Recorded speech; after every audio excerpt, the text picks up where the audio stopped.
informed and does what? With the testimony. FYI.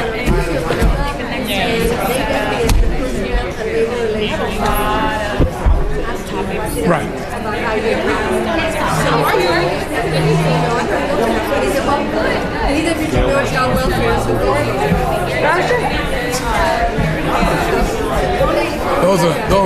Those are all night stuff. Yeah, it did.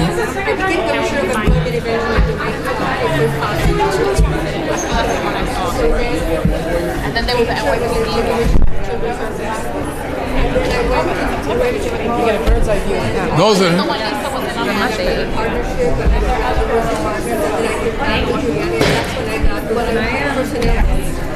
And then I was at HA. Then I went to HRA. And then I never happened again. I was like 10 years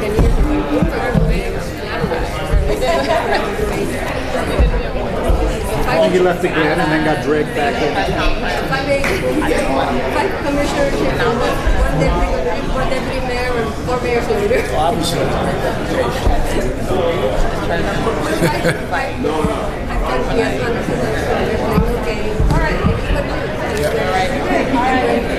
Good seeing you again.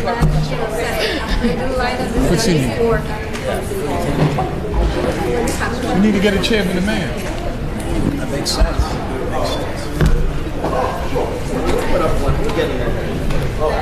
Oh no, here, John. We're late. So much for a 6 o'clock. I know, Star.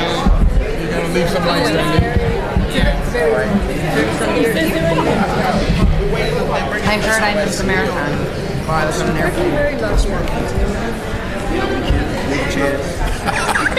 Oh my God.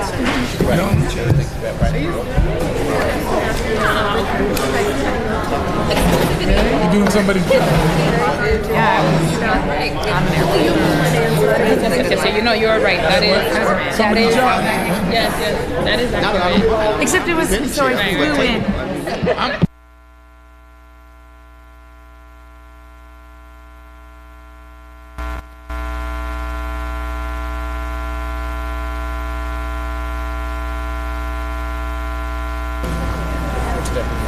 Exactly. That was.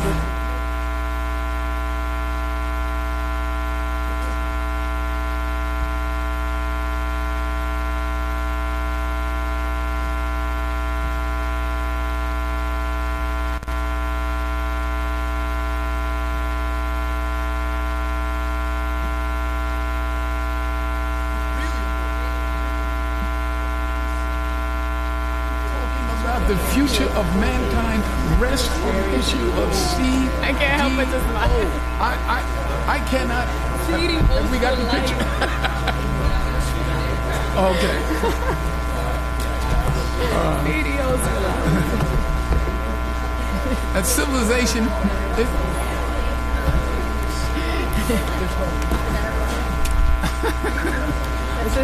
This is how, like, this is the hand that makes it look like you're talking. So did you get a good picture from this morning? From this afternoon? I haven't seen. We got some good Susan got some good pictures. She has that the right camera. But we got phone pictures, you know.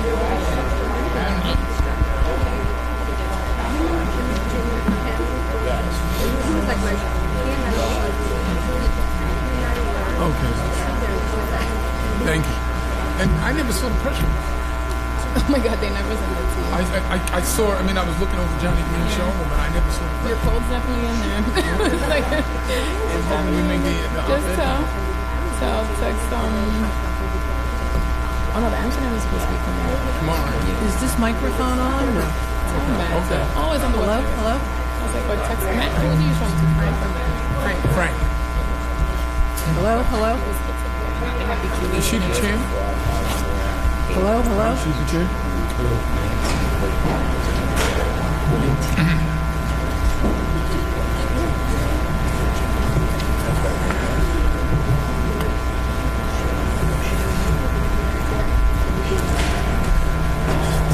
Hello?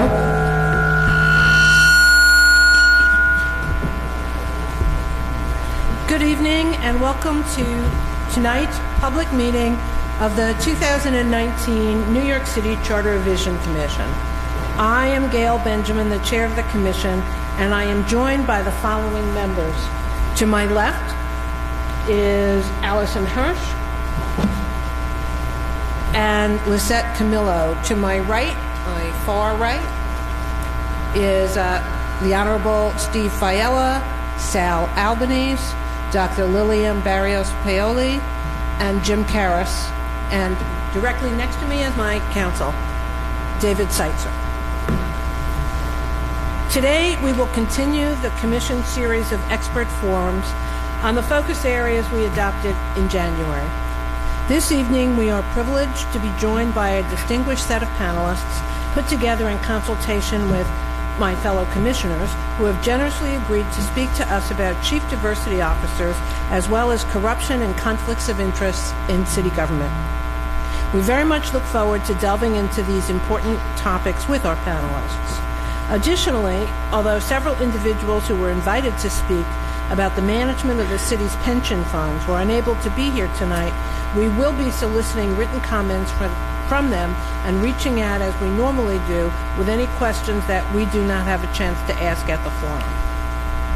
With that, let's get started with our first. We have the privilege of the floor. I'd like to just make a few comments about the pension panel that disappeared today, that evaporated. I can't finish, can I? Sorry? I can't finish, can I? You can finish. I thought you finished. I thought No. you were about, I'm sorry.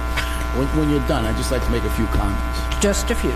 Each panelist will have 3 minutes to provide brief opening remarks, and then we'll have 30 minutes for commissioner questions. If 30 minutes ends up not being enough time to get to your question, just let staff know and they will arrange follow-up afterwards. For brevity's sake, I'm going to call up the witnesses, but I'll ask each of them to more fully introduce themselves when they give their statements. On this first panel, we have Janelle Doris, Wendy Garcia, Don Pinnock, the Reverend Jacques-Andre DeGraff, and Andrea Bowen. And I would now like to recognize Sal Albanese, who has a few very brief comments. Well, about a minute or so, minute and a half. I think it's important, Madam Chair. Okay. I just like to say I'm disappointed in the fact that we had a pension reform panel along with the other issues tonight, and for some reason the Bureau of Asset Management that was scheduled to attend here tonight and was actually agreed to attend in the afternoon today said that they couldn't make it, they had other business to attend to. Now, as you know, I've written an op-ed piece about pension reform and the importance of overhauling our pension plan in New York City because it is as the former controller, John Liu, said, it's a clunker of a plan. Mayor Bloomberg also agreed. And I think we have an obligation to at least air it out.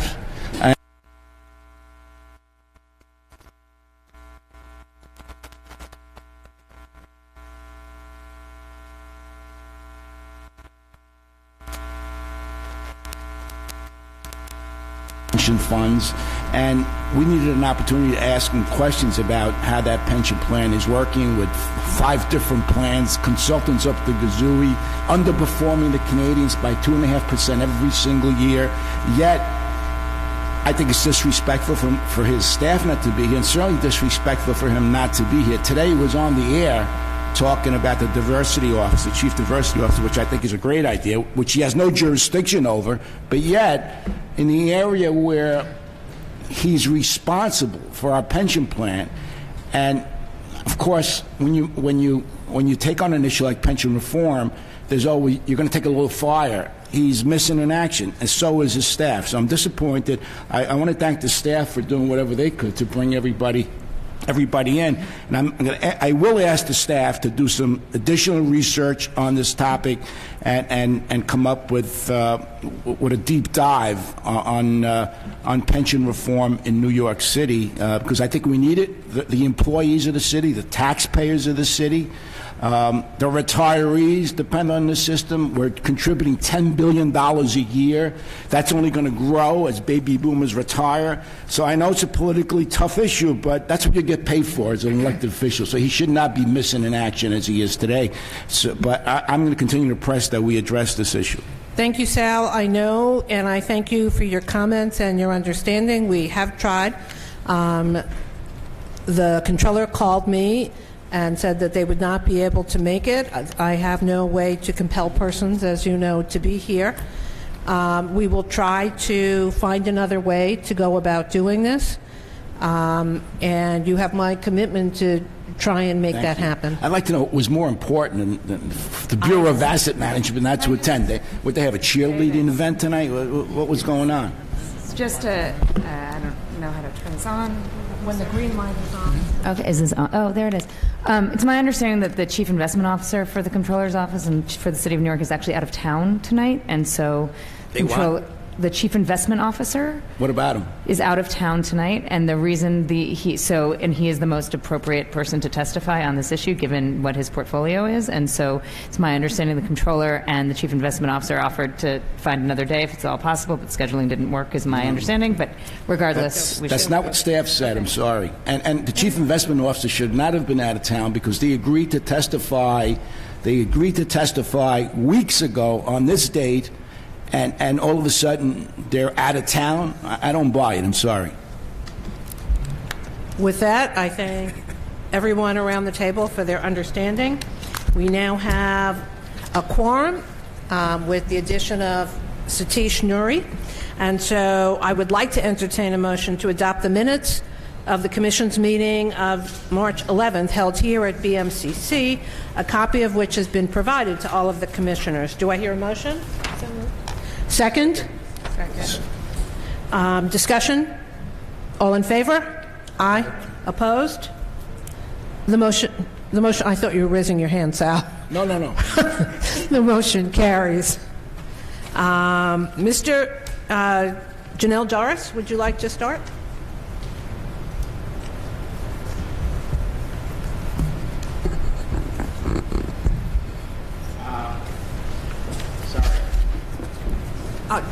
Move it closer than you ever thought possible.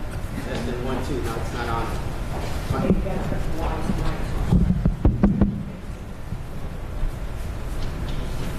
Testing. Thank you. Good evening to the New York City Charter Revision Commissioners, esteemed co-panelists. My name is John L. Doris. I'm the Senior Advisor and Director of the Mayor's Office of MWBEs.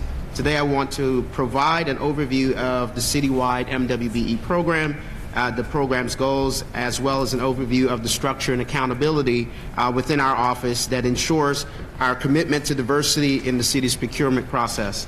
In fall of 2016, Mayor Bill de Blasio announced the creation of the Mayor's Office of MWBEs as a critical next step in the administration's commitment to increasing contracting opportunities for minority and women entrepreneurs. The Mayor pledged ambitious goals of achieving 30% of MWBE utilization by 2021 and having 9,000 certified businesses by the end of 2019. In 2015, the Mayor also outlined the One NYC goal of $16 billion to go to MWBEs in the next 10 years. And also, last year, he raised that goal to $20 billion since we were ahead about $1.8 billion of our projections.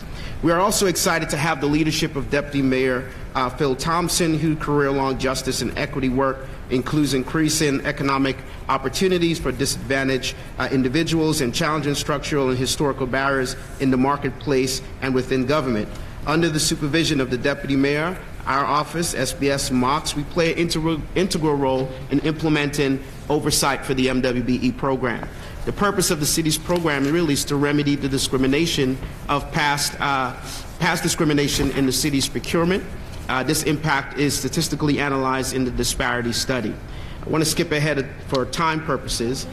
Since we are here tonight to really talk about the Chief Diversity Officer, we wanted to give a little update on where we are. Since the start of this administration, the city was at 8% utilization. We are last year, at the end of fiscal year 18, we were at 19%. So that's more than doubled where we started at the beginning of this administration. And last year alone, we did $3.7 billion in utilization for MWBEs when it comes to contracting. We are not there yet, and we know going forward, we will have to continue to work closely with our elected partners, members of this commission, certainly our colleagues on this panel, to help move the agenda forward for MWBEs. I would also like to say that we didn't just change rules in the city, which we have, and made adjustments to policies, procedures to ensure that MWBEs are able to participate. We actually went to Albany to get state law changed so that we can increase opportunity here at the city level. And since we've done that, raising our discretionary threshold by state law, changing state law from 20,000 to 150,000, we were able to move in a very short span of time of a few months, set over 750 contracts to MWBEs worth about $56 million. So we're committed to making the necessary changes, lobbying where needed, and certainly look forward to hearing from the Commission today your concerns concerning the CDO position. Thank you very, very much, Mr. Doris. Wendy Garcia, take your mic back. Thank you so much. Thank you to the Charter Revision Commission for allowing me to testify today. My name is Wendy Garcia, and I'm the Chief Diversity Officer for the Office of the Comptroller. And I'm here to call on the Charter Revision Commission to end the status quo on exclusion and put Chief Diversity Officer on the ballot for November. As many of you already know, there are multiple programs around the city that already address income inequality for women and people of color. Some may say that these programs are enough. But we have found in our analysis time after time again that those programs don't have the systemic oversight and sustainability that they need to be successful. A Chief Diversity Officer will set the tone at the very top for inclusion, and it will create a 5-borough economy that represents the diversity of the city. For example, Local Law 1, which sets contracting goals across agencies, focuses solely on business owners and lacks accountability. Of the 6,700 certified MWBEs, only 20% of those firms receive payments from the city contracts.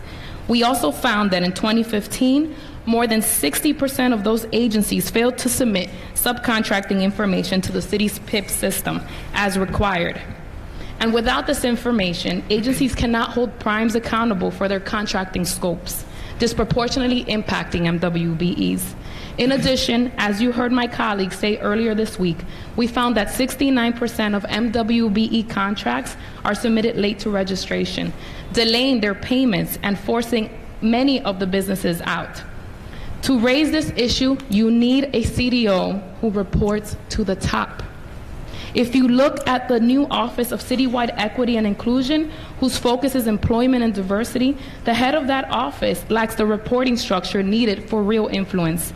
And while I believe the current commissioner supports this office mission, the office needs to be elevated to ensure that the next commissioner takes this seriously. Of the handful of agencies that have CDOs, a few report to the top, and they're already seeing results. For example, if you look at the Department of Design and Construction, they increased their MWB spending by more than $100 million since 2014. This is key because studies have found that chief diversity officers who do not report to the top are really set up to fail, in turn impacting communities of color and women. My role, which is an executive level position, ensures that the city uses its financial power from contracts to investment to level the playing field. For example, we took an honest look at the Comptroller's Office procurement, and we created a strategy to almost triple our spending with MWBs from 11% to 29%. And we pushed global companies to add directors from various backgrounds.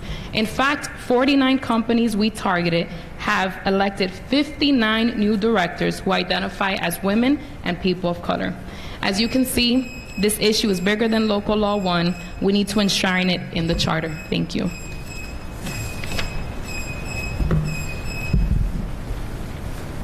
Thank you very much. Thank you very much, Ms. Garcia. Dawn Pinnock. Thank you. Good evening, members of the New York City Charter Commission and tonight's panelists. I'm Dawn Pinnock, and I proudly serve as the Executive Deputy Commissioner of People Operations and Risk Management at the Department of Citywide Administrative Services, known as DCAS. I'm pleased to have an opportunity to testify today to inform you of the work that the Office of Citywide Equity and Inclusion does to foster workplace diversity, equity, and inclusion across the city. In line with the city charter, OCEI's mission is to enable city agencies to comply with the city's equal employment opportunity policy and charter revisions and laws concerning equal employment opportunity. Under the leadership of a Chief Equity and Inclusion Officer, which works directly with mayoral agencies, we conduct monitoring and we ensure citywide compliance with policy, reporting, and training requirements. Additionally, under Local Law 12, which was enacted in January of this year, which memorializes OCEI's current structure, it calls for the creation of a Diversity and Inclusion Office within DCAS, to which agencies are accountable, and the appointment of a chief to lead this work, and specific reporting requirements to highlight the city's efforts to address workforce inequities. The city's municipal workforce includes over 390,000 employees who provide essential services to New Yorkers. We are a minority majority, with women representing 59% of the city's workforce and people of color comprising 62%. We are a civil service municipality, whereby 83% of our positions are filled through civil service testing, and 95% of our workforce are represented by unions whose salaries are codified in collective bargaining agreements. Pursuant to the city's EEO policy, EEO officers report directly to an agency head. DCAS's Chief Equity and Inclusion Officer works directly with these officers to ensure citywide compliance with respect to EEO and equity. The chief participates in the vetting process for these officers, provides orientation and investigative support, and hosts monthly meetings, mandatory meetings with these officers serving across the city. The Office of Citywide Equity and Inclusion also provides a host of tools, including mandatory training and a 24-hour accessible information portal. The chief also reports regularly to City Hall regarding citywide policy, training, and compliance. Given the nature of civil service, OCEI also focuses on pipeline development prior to the administration of civil service exams. We issue quarterly reports to our EEO officers specifically for the purposes of hosting targeted recruitment efforts to ensure that their workforce and workplace is diverse. There is a specific focus on underserved communities, including people with disabilities, the LGBTQ community, and people of color. We've also partnered with the Mayor's Office for People with Disabilities to connect people with disabilities to civil service careers. Through this partnership, we've hosted the first city's diversity job fair, its first symposium for HR and EEO professionals, and we're offering disability etiquette training to educate all employees on ways to engage with people with disabilities. I thank you for the opportunity to testify this evening and look forward to hearing more about this proposal. Thank you. Thank you, Ms. Pinnock. Reverend DeGraff? Good evening, Commission. Thank you for this opportunity and to join these distinguished co-panelists. In plain talk, it's not working and we're disappointed. Good people are achieving things, but the reality is this. The next mayor could come in and with the stroke of a pen eliminate all the progress you've heard thus far. We believe the progress needs to be institutionalized through a CDO for the City of New York.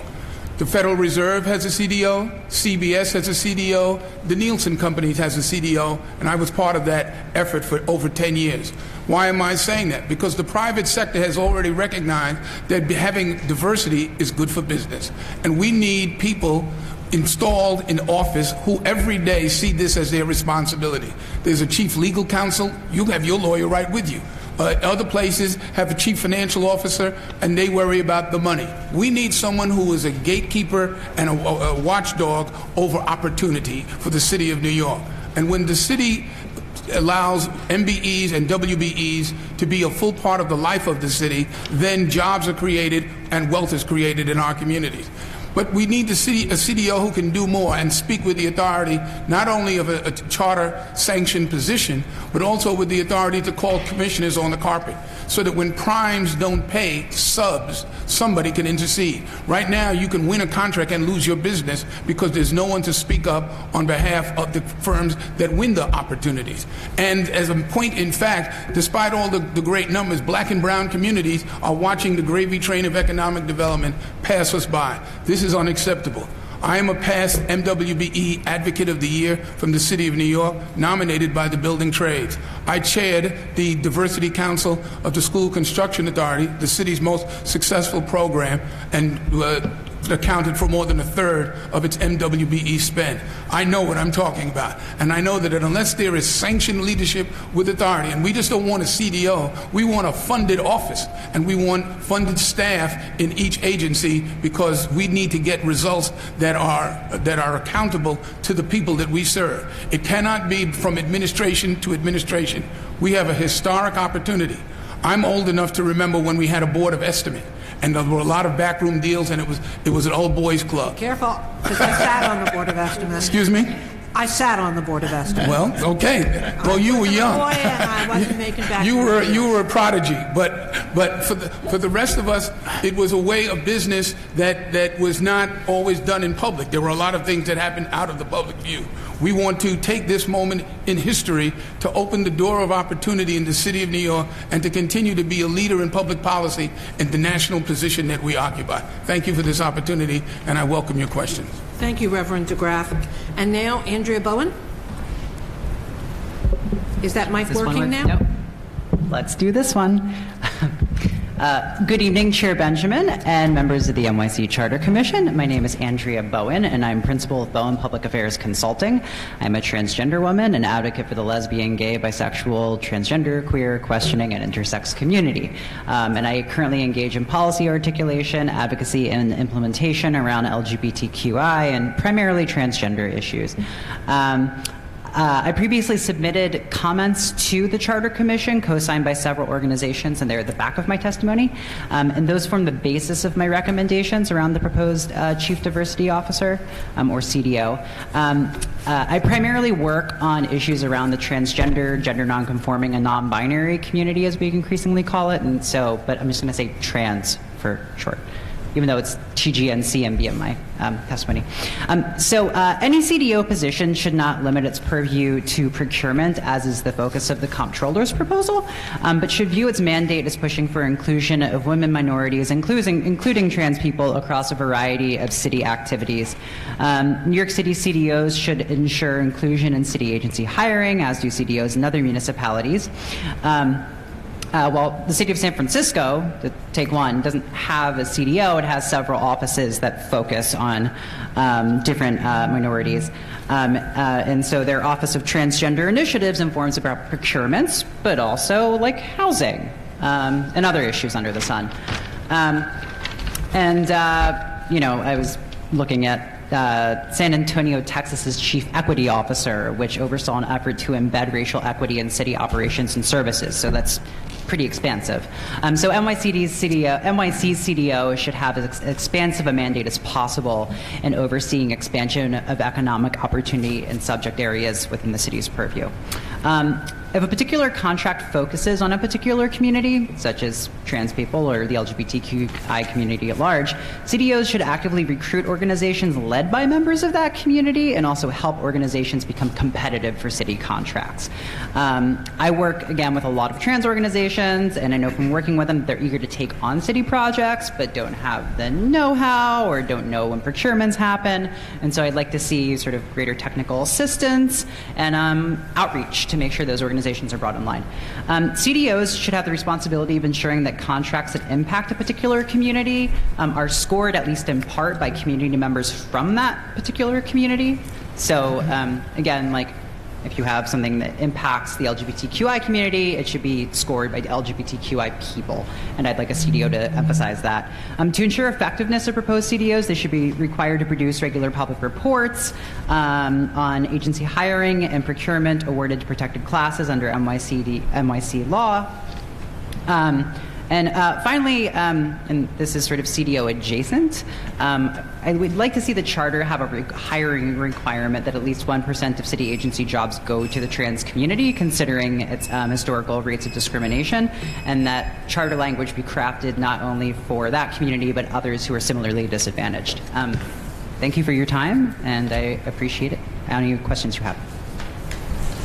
Thank you all very much. We're now going to open up the floor for Commissioner questions. Once again, if you don't have time to get to something you wanted to ask, just let one of the staff know, and they'll be more than happy to follow up with the panelists after the forum if we run out of time. The first person with a question is Jim Karras.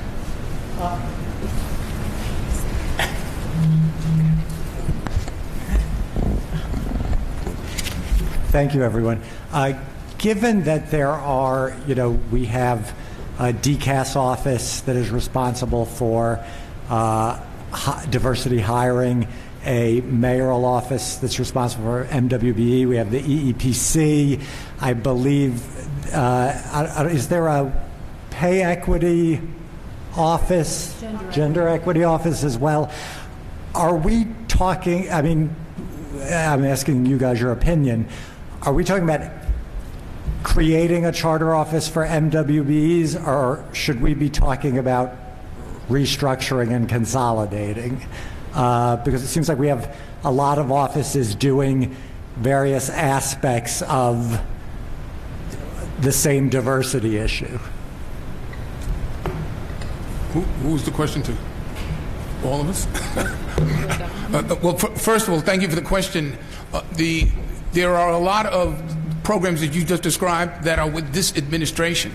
The fact of the matter is we're looking ahead to what the next years would bring, and they need to be institutionalized. Some of the MWBE programs will be brought under a CDO, but the diversity and inclusion are a larger issue than just compliance with local laws. They are also waymakers, making things happen. So, for instance, in the example that I gave earlier about the subcontractor who didn't get paid, or to help developers put their compliance plan and work plan in order. The office is a get-it-done office and make it happen. By that means it's not a passive gotcha office. It's an office that's collaborative to work with the entities that deal with government and government to include all of the elements of our society. And just very quickly to add to that, the role of a chief diversity officer is really to see the pattern of discrimination across all agencies. And what we are succinctly asking for is that we have one in the mayor's office that can look at the EO office, that can look at the MWB program and pick up those patterns and come up with proactive solutions to address the gaps. The second part of that is to charter mandate CDOs inside of city agencies. And as you all know, you've been all in government for a long time. When we charter something into an agency, we know that the next commissioner and the following commissioner will have it. We don't stand the risk of losing the concept of diversity and inclusion.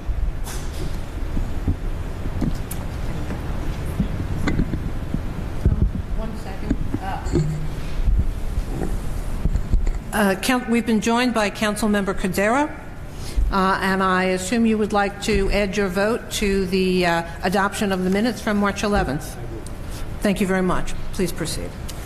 Thank you, and thank you for your question. As I closed my testimony, that was one of the questions that I, actually had as well, because as we look at our current system, there's a great deal of overlap in terms of what is in the current proposal and what is happening really at the agency level from a workplace and workforce equity perspective. And so while we certainly support the spirit in which the proposal is written, there would need to be some very clear conversation and parameters around where these responsibilities sit.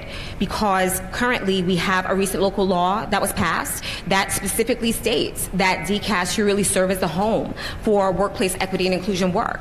And we've been able to yield solid results, as a result of that placement. In addition to training city employees in less than a year, 330,000 employees on sexual harassment, creating standardized procedures across every agency, creating standardized codes of conduct, working with MOPD to create a pathway for people with disabilities into civil service, which for those of us who know about civil service, it can be quite daunting and complex for individuals. We've been able to yield results, with having the Office of Citywide of Equity and Inclusion, specifically a DCAS. We also serve as a central hub for all workforce data that is released across the city. So similar to the question that you've posed, that would be something that we'd be interested in learning more about as this proposal develops. May I just add one additional, because I think she brings up a good point, and a lot of people are raising that question. I would actually argue the work is not overlapping. I think you have agencies doing work in silos. And that is an issue that city agencies have across the board, where you have one agency not talking to another agency, not speaking to another agency. A CDO will bring that all together. It will say to whoever the mayor is, hey, I'm seeing a pattern in EEO, and there's some regulations that we need to change. I'm seeing a pattern in the MWB program, and there's some regulations that we need to change. And when we elevate that to the top, there is a much more aggressive push on that issue. The same thing would happen at the agency level.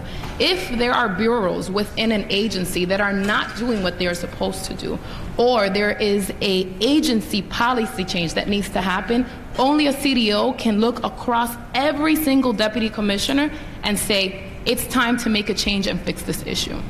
Can I just add? Thank you. Thank you so much, Commissioners. So I think we echo the concern about the proposal, and certainly the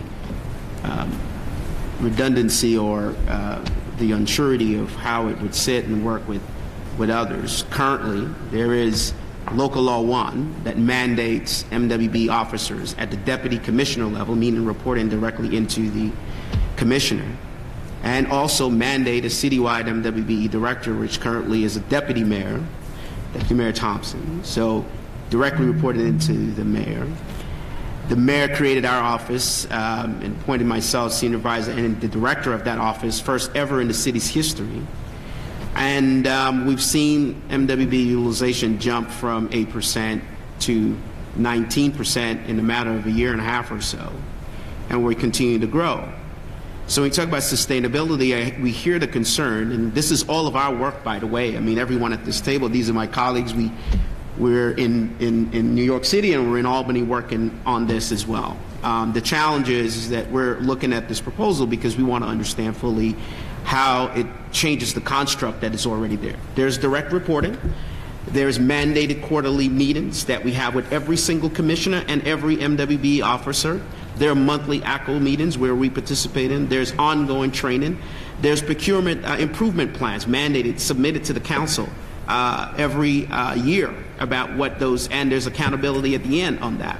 So we are, again, supportive, of course, of diversity. That's why we're all here. That's what we work in.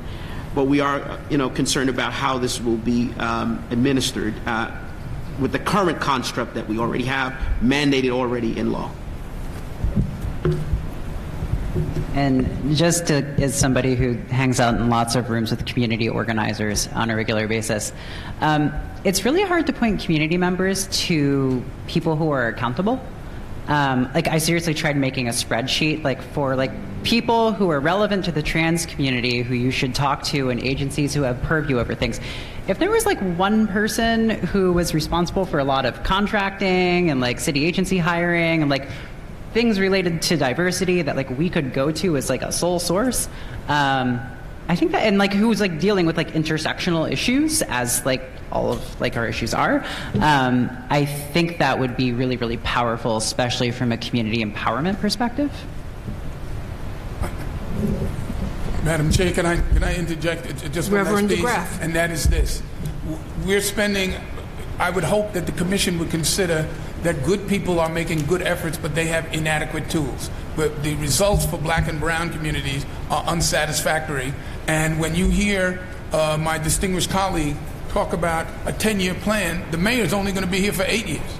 So we don't know about those other 2 out years. It depends. It depends on what happens. We need this to be institutionalized because stuff happens. At agencies, some agencies there's a direct report. Other agencies report to the MWBE director, reports through the ACO. And so there gets to be a status quo and not a turnover or an inclusion at those agencies. It has the mandate of positions created by statute and by vote of the public is what will empower change in New York. We're at a historic crossroads, and you have the opportunity to open the door for progress in our communities. I have a question. Can this be done by legislation, and have you sought such legislation?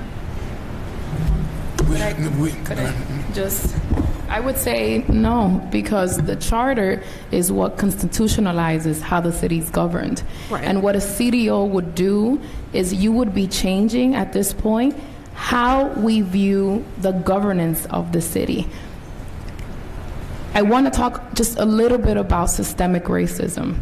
And we know that a lot of the ways that we are doing business now are based on 30 and 40 years ago.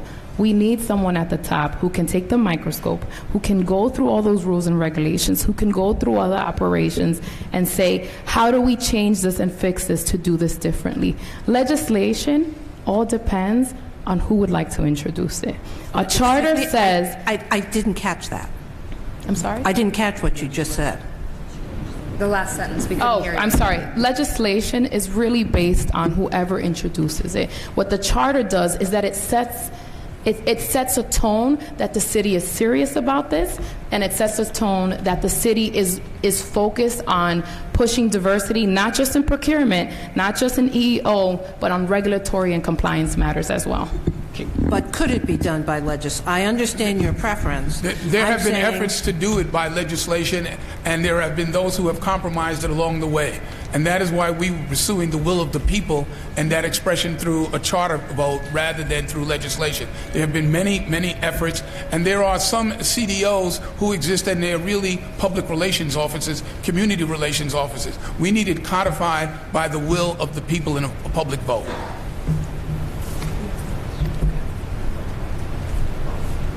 Sal, you're next. Yeah, I think Reverend DeGraff makes a compelling point. What you're looking for is basically codifying this in the charter instead of getting into the weeds here about what's happening. And there are some good things happening now, and maybe they're in the future they may not be as good. But if it's in the charter, it's part of our governance process, which is what you're seeking, I believe. Correct? Yes. But part of it, when we fought in Local Law 1, we fought to have CDOs included.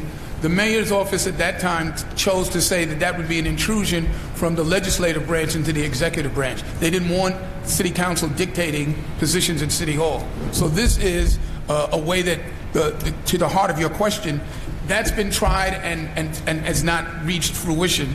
This is the way that we believe it will reach lasting fruition and produce meaningful results over time.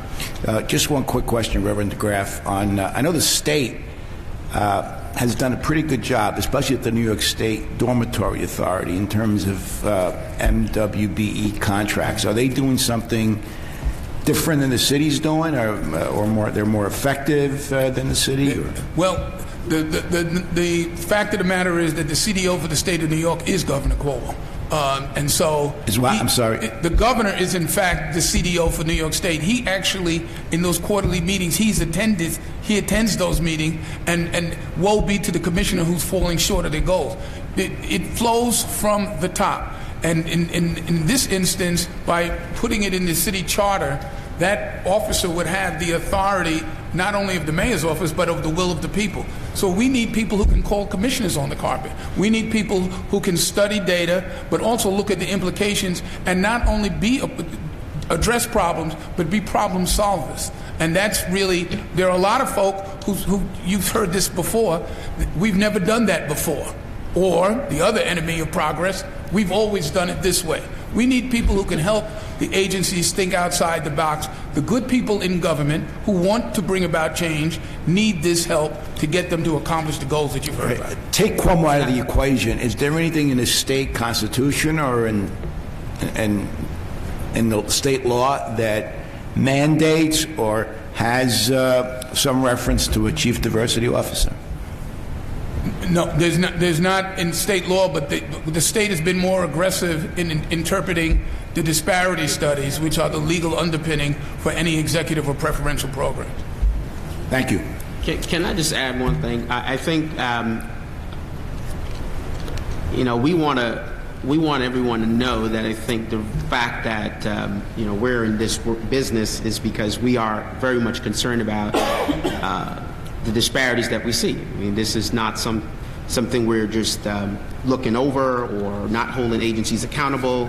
Our office was created for this purpose. It's embedded and enshrined in law already. Again, MWB officers who are direct reports. We're not talking about MWBE staff that may be working, but there's also a deputy commissioner level, mandated by local law 1, that is an MWBE officer. Also, the citywide MWBE director is a direct report into the mayor. All this is already, in our context, in the law. We've already also seen change and transition in changing procedures, in changing laws, in changing our goal-setting processes, changing how we interpret the local law 1. We are in a process of updating local law 1, the goals, etc., to match our disparity study. And so I think, we want to be sure that we're doing everything that we can at this moment to do that. And I believe, there's more to be done, and we're doing it. I understand that, but do you support codifying this in the city charter? That's the question. I mean, I know what you're doing, and it sounds like you're doing some pretty good work, but I think the essence of this panel is about codifying this in the city charter. Are you for it or against that? I think we are here to hear the concerns from the commissioners. I think we're here to hear concerns of my colleagues. Okay. What we're saying is that we're exploring it and trying to discover, are we being duplicative here? Are we doing the same thing that's already being done? So you don't have a position on it, is basically what you're telling me. I think we're in exploratory mode at this time. Okay. I want to be wait. Go on, Madam Chair. Thank you. I have a question.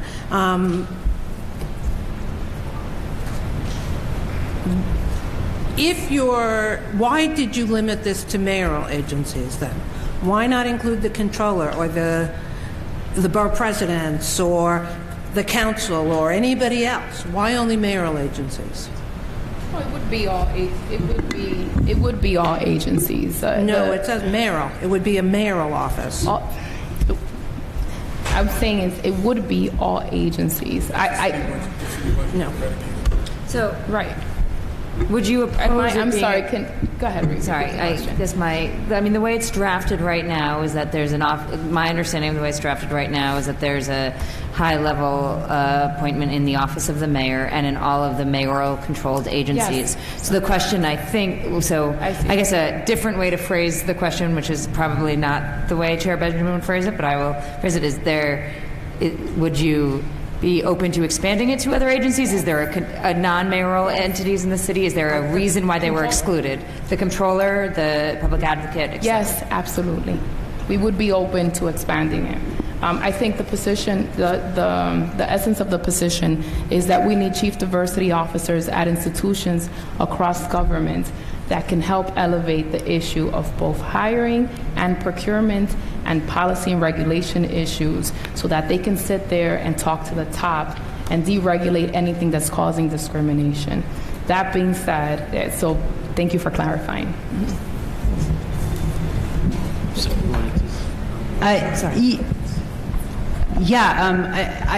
When I was responding just to the comptroller's proposal, but on what Reverend DeGraff said, when I was looking over it, I was looking not only at the comptroller's proposal, but also the proposal to have independent budgeting, and I was thinking about if we want to have something really protective from political influence, the influence of the mayor and shifting with political winds within administrations, wouldn't it be awesome to actually have it outside of the mayor's office with an independent budget?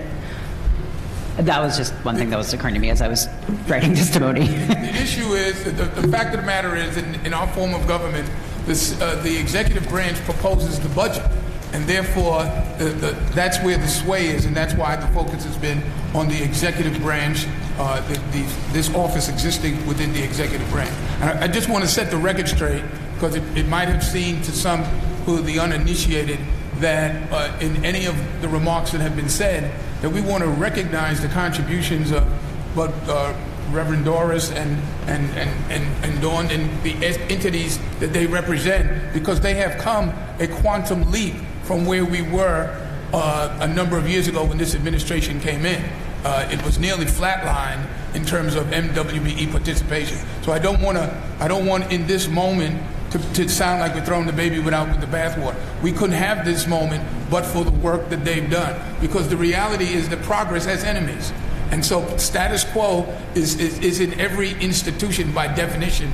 And so I want to recognize their contribution, because their contribution brought us to the point where we can have these aspirations, because we know that there are good people like this in government. Thank you. I just wanted to clarify a couple of things. And so from our perspective, from a workplace and workforce equity perspective, a lot of what's been mentioned today is really already in place. There is a clear system of accountability between the DCAS Chief Equity and Inclusion Officer and these EEO officers who report to every agency head across the city. And so when we talk about silos and not being able to speak to the breadth of work that's happening across the city, that's actually not where we currently sit. In addition to having monthly mandatory best practices meetings where we meet with our EEO officers, we share citywide trends. We look at complaint data to see if there are any trends and any best practices that can be implemented to help us work together better as a city. In addition to that, with training, we've also built in clear escalation processes up to the deputy mayors where they are following up with agency heads, specifically relating to training and reporting compliance and any policy changes that we're seeking to make. And so I just wanted to point that out because I do understand, the spirit of the proposal, but once again, I do think that clarification as to where roles would reside, given where we currently are, really needs to be fleshed out. Thank you very much. Can I just ask a follow-up question to that? Because I appreciate that. Is the coordination, the cross-agency coordination that you engage in, is there any reason not to codify that in the charter, given, do you see that as a clear mandate from the law or as something that is both a function of Local Law 12 but also of the current leadership and the current commissioner, the current mayor? Do you think that, I guess my question is, what is the downside to codifying that level of coordination at the highest level in the charter? Based on what I know of the proposal, I would not necessarily say that I see a very clear downside, but once again, I do think that clarification needs to happen. We do see that monthly engagement with our EEO officers as an extension of Local Law 12. We also see it as our obligation to ensure that this city is working better and that we are looking at our data to really drive how we recruit, how we get ahead of our civil service testing process to ensure that at the time that we're making selections that we are selecting a diverse group of individuals that reflect the diversity of the city. So I don't necessarily see a clear downside, but I think that's all the more reason why there's clarification required. Thank you. The fact of the matter is that history didn't begin with the de Blasio administration. The 12 years immediately preceding that, and then the 8 years preceding that, was MWB participation nearly flatlined in New York City.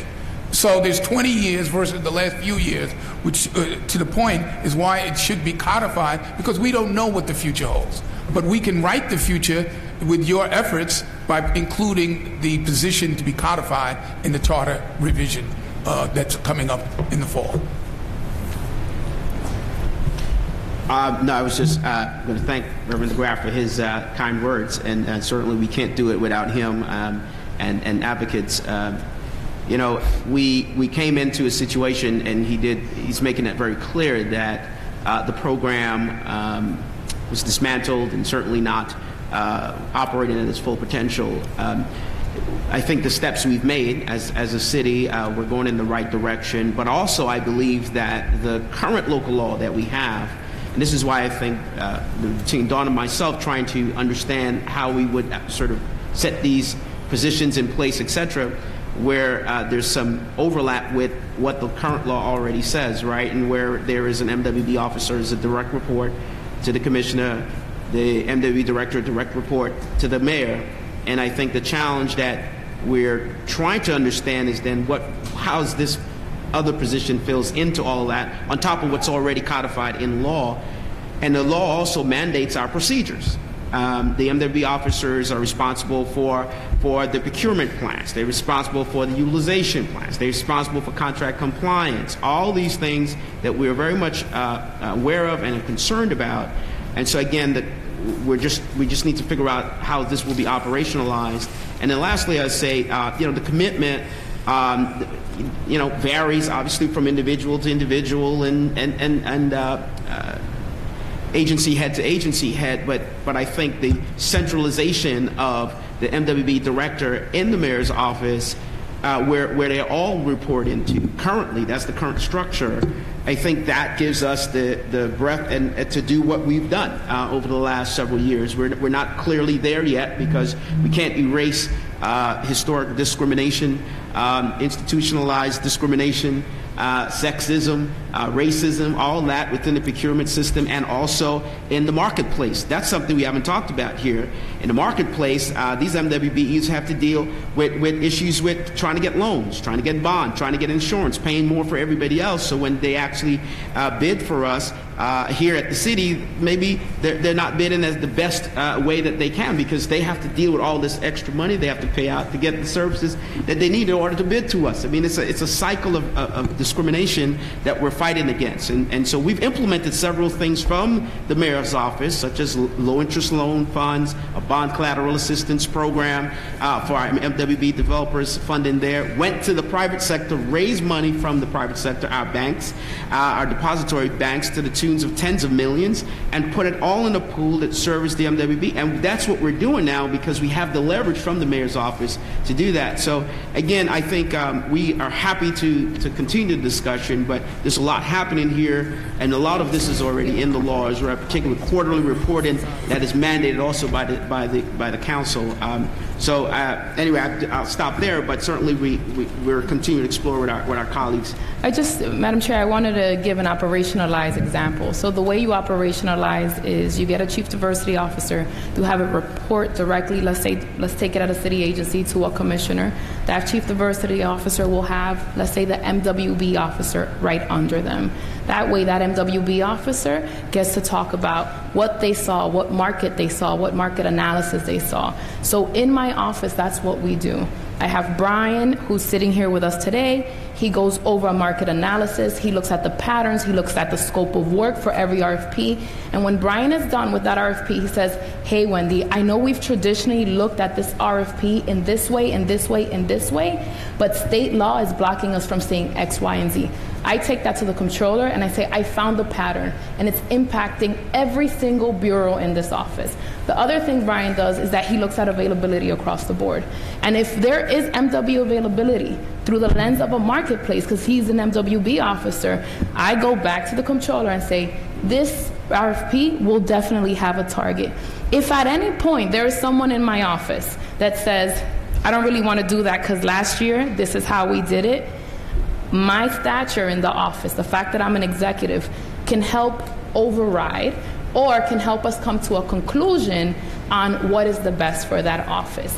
I can only do that because I sit with every other executive in my office. Brian, as an MWB officer, does a great job, and he does what many MWB officers do, but they can't create policy. And while I agree with Janelle that they do great and wonderful work, they don't impact policy, and a CDO allows for that to happen. Can I have a point of clarification to my colleague? The MWB officers, as stipulated in the law, are deputy commissioners, meaning they are executive and they're in the executive branch of every single agency. So I just want to make that clarification. They are executive members of the cabinet of every agency. Madam Chair, in the interest of time, I'd like to just leave the commission with this thought. Let's, instead of starting at the starting line, let's start at the finish line and talk about a CDO being in place and work backwards from that. Once you agree to the principle of codifying it, these are details that can be worked out. The legislation doesn't exist. The proposal does not exist in stone. What it needs to do is to take into consideration what you've heard today and present a proposal that is satisfy your requirements. But the bottom line has to be that we need a charter revision CDO, and we need it now. Madam Chair. Yes. Reverend, I respect your position. I'm of the opposite mindset. You see, we're in a big mess in this city because, in part, not because of, but in part, because we have a voluminous charter that over the years has been used over and over again to layer more and more complexity into an already complex municipal corporation. We have designated deputy mayors, deputy commissioners in agencies, We've designated any number of different things over the years, and what we have found is that an executive comes in and a city council comes in and they ignore it. You can mandate a deputy commissioner for X, Y, and Z all you want in the charter. But if you have an unwilling chief executive and a lackluster city council not doing oversight, that deputy mayoralty, or that deputy commissionership in that agency with that particular oversight responsibility gets lost. I think what's needed is not the general theme. Diversity is critical. It's the lifeblood of this city. We are as diverse a city as exists anywhere, and that's part of the greatness of the city. But shouldn't we talk with greater specificity about the specifics before mandating, enshrining in our local constitution, and this is for all of you, the notion of something that is a moving target? There's a lot of diversity of opinion on this subject right at that table, as I'm sure there is right here. I take point with what the chair said. This absolutely could be done by local law. This could be done by executive order. The Department of Administrative Services, the ACS, we went through this with ACS.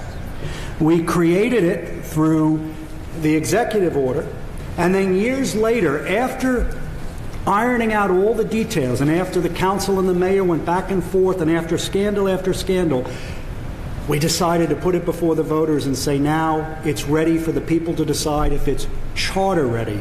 I think the great concern we have is not with the laudable goal. The end is, you'd have to be out of your mind to disagree with the end. But the means are critical, and my concern is we're always too quick to come up with a catchy title and then try to ram it into the charter, and then we're left very disappointed when nothing happens. And our city has a history of that. So I'd like to just ask all of you, could you talk to us about Local Law 12? And before you do that, you know, the Department of General Services used to exist. It was changed to the Department of Citywide Administrative Services. They've got great people there. They've got great leadership there. Isn't that a great nexus, or a great place where the nexus should happen? You know, there are rules and regulations and all sorts of things. I read in one of the testimonies the word holistic, that there's a concern that DCAS wouldn't take a holistic approach, when in fact DCAS is a citywide entity, a charter agency that is citywide, taking a holistic approach. Just back up a bit, and could you speak to us about Local Law 12, which isn't even online yet, right? It was just passed. What impact would that have on the feasibility of a concept like this going forward? Well, from a DCAS perspective, Local Law 12 specifically speaks to the current structure we have in place.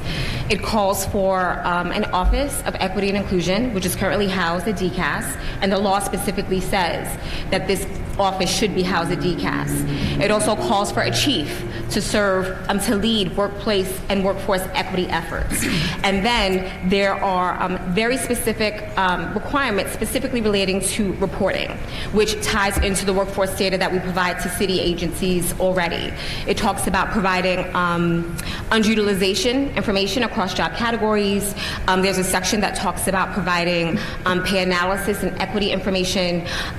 There are also aspects of it that specifically refer to retirement eligibility, tenure of employees.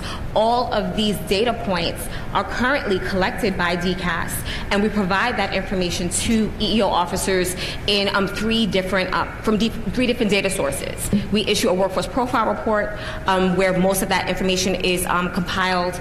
We conduct comparisons to the New York City employable workforce in that particular report. We also provide the federal EEO4 report that's required by the EEOC to agencies, as well as another report that's specifically pulled from our complaint tracking database. So essentially, local law enshrines the work that we are currently doing, specifically relating to reporting, but also ensuring that there is a chief who is charged with working with every EEO officer across the city who reports to DCAS. And Commissioner, are you aware of the status of those chiefs at this moment? I think it's in May that this actually takes effect, right? Yes, it actually takes effect. But we worked with the council to have the law reflect the work that we had already, been doing. And that was intentional because there was a lot that I think that folks assumed about what we were and were not doing. And we had the opportunity to really highlight the work that we've done specifically around investigations and compliance, workforce data sharing and collection, also providing agencies with the tools they need to promote equity within the workplace. So we made a conscious shift to not just focus on compliance, but also to offer a program and to provide an expanded service portfolio to our EEO counterparts across the city. Honorable, I see it a little differently, and I respect your views, but a couple of things. One, for 20 years, the city of New York had an MWBE spend of less than 3%. So the recent accomplishments are transitory if we can't codify it, number one. Number two, I believe in the people. And talk about a mediocre city council and negligent executives. I trust the people. And so I believe that the people with this commission have the capacity to craft a proposal for the election or the vote in November. And so there have always been fits and starts towards progress, but we're not going to be satisfied with status quo when we can have excellence. New York has always led the nation in innovative public policy, and I think you have the opportunity to continue our leadership role. I would just add that there are cities across the nation that are already doing this. You look at Chicago, they have a chief diversity officer, and they're looking at it from the perspective of it being at the top. You look at small states like Tennessee, Nashville, and they have chief diversity officers looking at this at the top. And a lot of their chief diversity officers are part of their governance mandate. So this is not, while this is not a topic that I think it's, for me, it's not so much about clarification. It's really about us having the will to make this sustainable. And I think the charter allows us to do that. When we put it in the charter, 40 years from now, we know it will still exist. I don't know what's going to happen to the program 10 years from now. I don't know if it's going to be accountable. Janelle's doing a great job, but guess what? What if another Janelle comes in and he doesn't want to do a good job or she doesn't want to do a good job? Where do we find the accountability in the city of New York? We're asking you to give us that accountability, to let the voters decide where that is. And 10 years from now, we'll still have a chief diversity officer. We'll have a more robust EEO program. We'll have a more robust MWB program, and we can secure that now. Thank you very much. Are there any further questions? I'd like to thank all the panelists for their participation and for the robust conversations. I'm sure that there will be some additional questions and concerns that are raised for one of you or many of you. And I would like to thank you for coming and spending the time with us and sharing your expertise. Thank you very much. Thank you.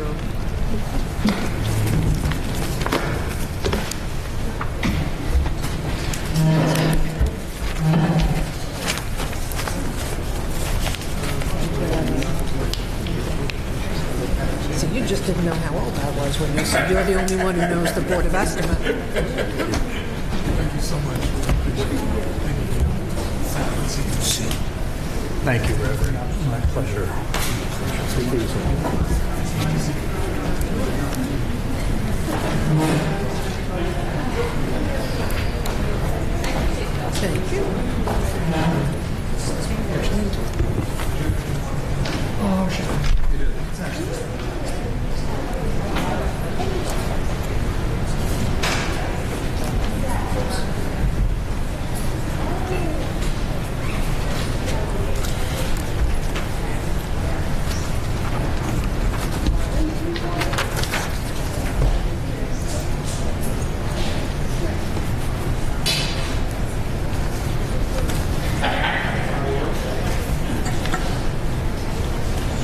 Okay. We're now very happy to be joined by Richard Brefault? Brefault, yeah. Or Brefault? Brefault. Which is the... Brefault? Sorry. Who serves as chair of the New York City Conflict of Interest Board. Please go ahead and share your comments, and then we'll open it up to commissioner questions. Great. This is on. Okay, great. Members of the Charter Revision Commission, thank you very much for the opportunity to speak with you today. My name is Richard Brefault. I am the chair of the New York City Conflicts of Interest Board. I want to say a few words about the work and structure of the board, and after that I'd be very happy to answer any questions you may have. The mission of the board, which was created by the 1987 Charter Revision Commission, is to protect the integrity of our city government and to help assure our citizens that their government is worthy of their trust. The board administers the conflicts of interest provisions of the Charter, the annual disclosure law, the lobbyist gift law, the affiliated not-for-profits law, and the legal defense trust law.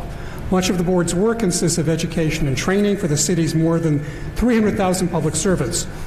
The board also responds to requests for advice, both formal and informal, from current and former public servants, and issues formal orders and opinions, promulgates rules, and prosecutes alleged violators through administrative proceedings. The board consists of 5 public members appointed by the mayor, subject to the advice and consent of the council, to staggered 6-year terms.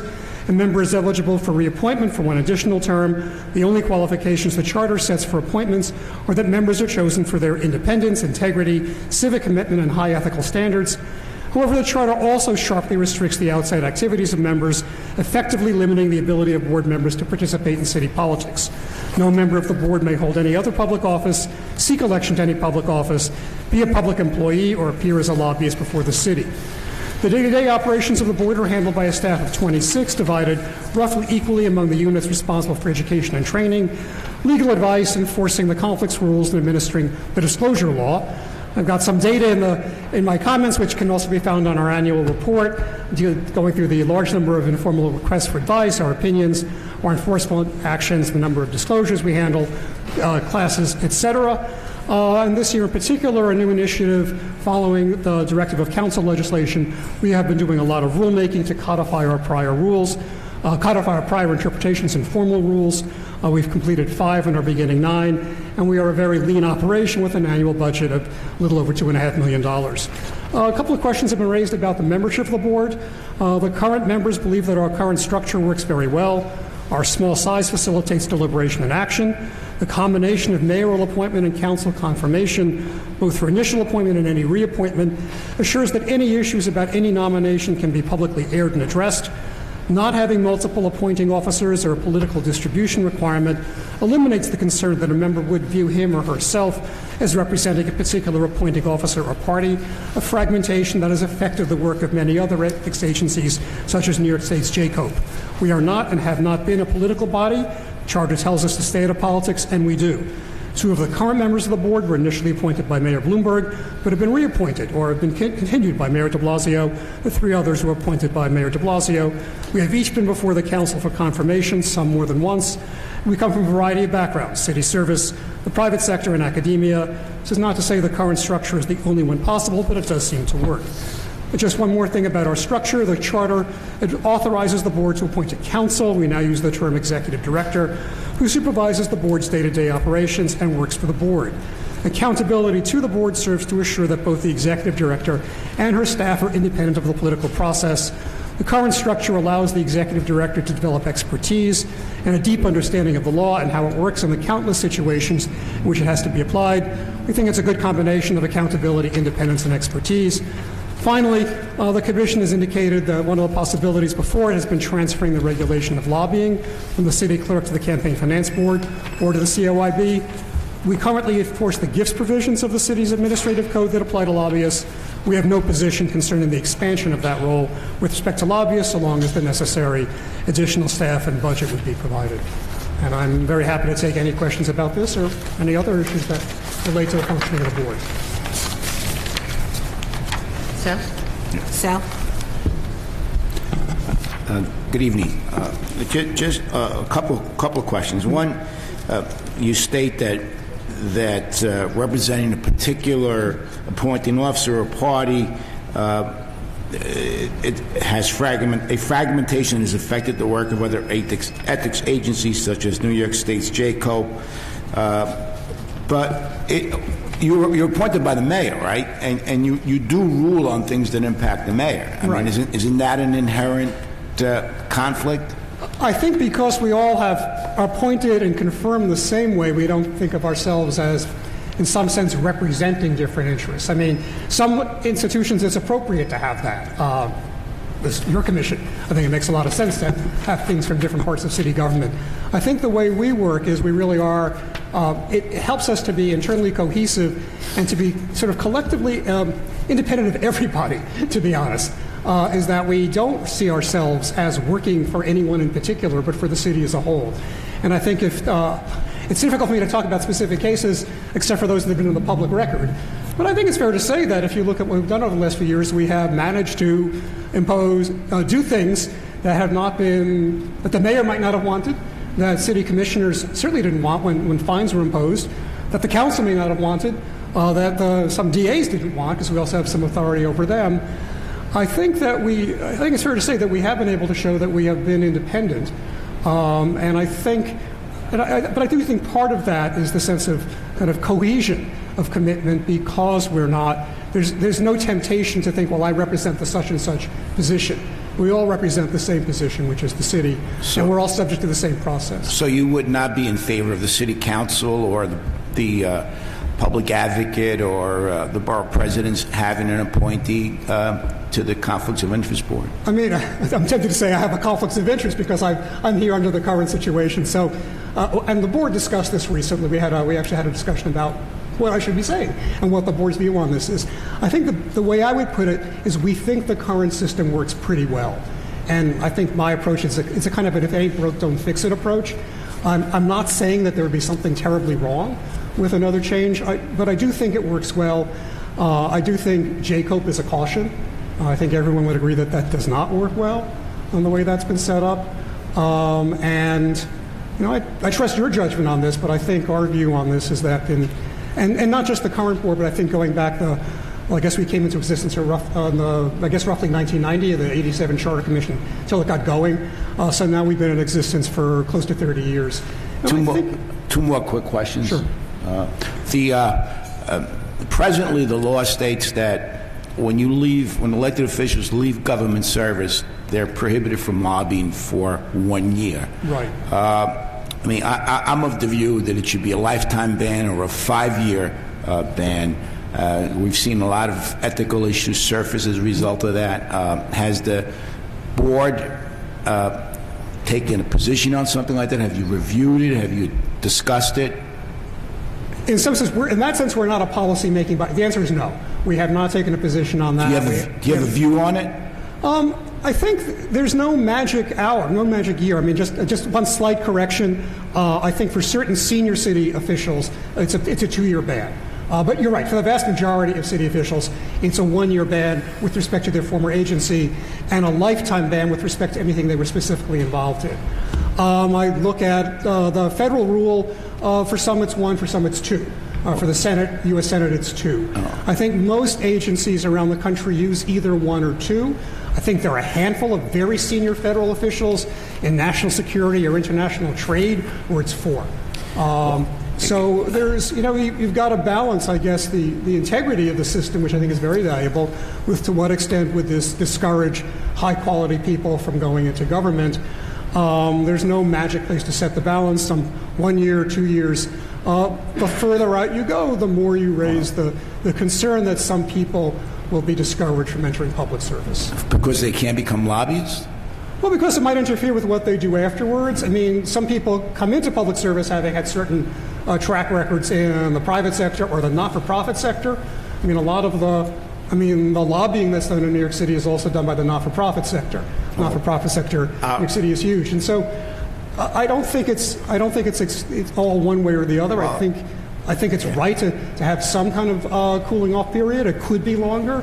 How long it should be, I don't have a strong view on. Well, our founding fathers, as you know, when they developed our Constitution, thought of public service, elected positions as a as a vocation, and then they went back to their prior occupation, whatever it was. Now we seem to be moving into the direction where being an elected official is really the low bar for many folks going into public service, and they really aim to be lobbyists who then go out and earn millions of dollars because they're lobbying their past colleagues. I mean, it's a philosophical question. I don't expect you to answer it, but I've got some real concerns about it. That's why I think we're seeing members of the Senate and the House proposing real anti-corruption measures right now in D.C., and I think we need to go in that direction. We've seen scandals here in the city as well. And one final question, Madam Chair, if I may, one final question. Under the New York City campaign finance law, lobbyists can only contribute $400, but they can go out and bundle tons of money. I mean, how is that not a major conflict? And why is that allowed? The campaign finance law is a little bit outside my wheelhouse right here, but I turn it back. I mean, whether it's in the charter or through ordinary legislation, clearly the bundling can be regulated. There's no absolute ban on doing that. I mean, there's no constitutional prohibition on regulating bundling that I'm aware of. And whether it's, I was here during the prior panel, and I know there was a really good discussion, I think, about what belongs in a charter and what can be done by local law, that you could do it as a hybrid. The funny thing about it is lobbyists cannot provide gifts to legislators, to government officials. Yet we have a campaign finance law where you can go out and lobbyists are bundling $50,000, $60,000 for people running for office. That we have a $50 gift ban. I mean, is it? And this is kind of incongruous, in my opinion. But hopefully we can address it. I just had a question for you about the constituency of the commission. I note that in other locations, many times there were requirements, whether it's professional or representative. You said that you weren't opposed to them, but you didn't see a need for it. Mm-hmm. Do you think it could add to the work of the board if the constituency was always guaranteed to be spread across a fairly wide spectrum? A couple of things. One is the size question. How big are we talking about? Because I do think at some point, depending on, obviously constituency is a word that covers a lot of ground, so that there are multiple different kinds of constituencies. The broader you make the body, the harder it may be for it to reach decisions, to make judgments, to enforce, to interpret, advise, and enforce the law, which is a lot of what we do.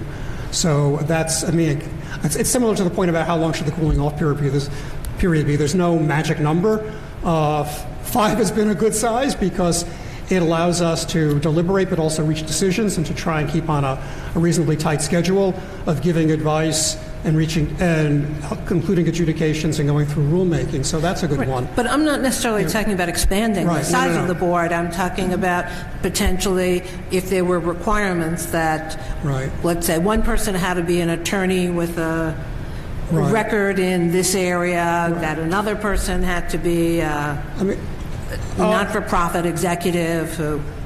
I'd have to think about it some more. I mean, I think we're all attorneys. Certainly, we do a lot of legal work in our meetings. So the ones who aren't attorneys are doing a good job faking it, because there's a high level of legal analysis that does go on. So I don't know if it's always been the case. There have been board members before I came onto the board. I've been there not quite 5 years. I think there was a member who was a minister. That's quite possible. I mean, I don't know that you need to require it. Obviously, people bring judgments and insights from all sorts of fields. I suspect it helps, but I wouldn't call it essential. In terms of some,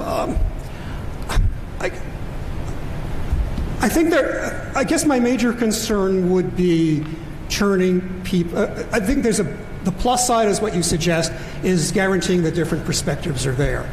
The downside is, I think, would be converting people into representatives of the constituency group. I mean, right now it does happen, and it is the case. We've had people from the private sector, the public sector, academia. Some of the private sector lawyers in the past have had labor practices. Attorneys. I'm sorry? I said, but they're all attorneys. For now, yeah. It might be helpful. I don't know. I'm a lawyer myself. I teach in law school, and maybe I'm biased on this. I'm not a lawyer, but we do have that profession amply represented on this board, I think. Would all the lawyers like to raise their hand? I'm not going to say no. I was just curious. It's not like those some other fields where I think, like the City Planning Commission, it helps to have people with a planning background. It might be, there's some bodies, the Landmarks Preservation Commission, people with an architecture background or some background in aesthetics. To Sal's question, it might be helpful to have an ethicist or a minister or someone else who looks at the questions of conflict of interest and ethics from a different background of knowledge and philosophy. Just a thought. I don't really disagree, but the only thing I would just say one more time, and I'll stop, is a lot of what we do is interpret and enforce the law. We do bring enforcement actions, and we do engage in things that resemble adjudication as well as rulemaking. You don't have to be a lawyer to do that, but I do think it helps. Thank you. Mr. Fiella. Thank you. Chairman Berfault, thank you for attending tonight. I have 3 areas of inquiry. The first, you use the phrase a cooling off period for officials who leave government. I'm wondering, are there any additional officials or city employees not presently affected by that cooling off period that the board thinks might benefit from being brought into that fold? I think the current law actually covers everybody. Or covers everybody subject to our jurisdiction. It is targeted in terms of you, the former employee, the former public servant, cannot appear before. It's not restricted to lobbying. It covers more broadly appearances and communication with their former agency. And there's some issues to how agencies define. For a member of the council will be the council. For example, for somebody in the Department of Finance will be the Department of Finance. So, but I believe it covers everybody. Okay. Well, that sounds like it's sufficiently expansive then. Right. 2, my recollection, and don't hold me to the exact figures, I think it was 2010, the last Charter Commission raised from $10,000 to $25,000 the ability to levy the fines. The argument made by COIB at the time was, I think it was 88 or something, that it hadn't grown with inflation. We're almost a decade removed now. Is the fine sufficient? We only rarely actually get to the high fine. We do try and calibrate the fine to the nature of the violation, also to some extent to the seriousness, to the level of the employee. We haven't really focused on it. I think I'm not inclined to, I wouldn't be opposed to some indexing of that number. But I don't know that we often hit the max. The board isn't making a formal appeal saying that this prevents good oversight because the number's too I don't think low. We have felt that to be a problem. Okay. And finally, there's always this debate about independence, not only of your body but of all. Pretty amazed. $2.5 million is your annual budget. You use the word. It's fairly modest. Lean, I think, is the word I use. It sure is. A blink of an eye in government today, and the number of staff. I'm curious about budget cycle time. You've been chair for how long now? Almost 5 years. 5 years. So you've gone through 5 budget cycles. When the annual dance takes place, does COIB fall in the same line as a lot of entities where you get this drastic cut and then you're having to kind of fight to get back to where you were? Because that speaks to a degree of independence, doesn't it? Yes, my executive director is here, and she would be better able to answer that. I think it is fair to say our budget's been flat for several years. So I don't know that we have been threatened, but I do. We have in the past and asked prior commissions to, and if I lock in the budget, to give us a protected budget, which I think would be either the current level adjusted for inflation or a fixed percentage of the city budget, it would be, as you suggest, practically a rounding error what we actually are, but at least to commit to that. On that subject, Yeah. do you have that a fixed percentage of the city budget? Right. Is it a particular agency or the overall city budget? Oh, that's a good question. I don't. So if I don't want to put you on the spot on that, if you and the executive director might want to forward that to the executive director of the Charter Commission? I think the thinking would be, in some sense, to take where we are now and take it as the current budget would be the numerator, the denominator would be the overall budget, or it could be the overall budget. And so it would be .0000000 something. But as the city budget has tended to grow, and I think it's more about protection. I don't believe we've been threatened, but we are the agents. We're not the only agency, but we are the agency that oversees the people who write our budget. Yeah, that's why I think perhaps you've got the degree of independence that a lot of people would envy. So I thank you. I thank the entity for their work. Thank you, Madam Chair. Jim, I believe you had a question? Yeah. Thank you for coming. I wanted to follow up on that. If you could get us, or your staff could get us, your training obligations were greatly increased, I think, in the 2010 commission. Yeah. So since that time, have your numbers of complaints taken in, advisory opinions issued, increased as a result of that, and your budget stayed flat?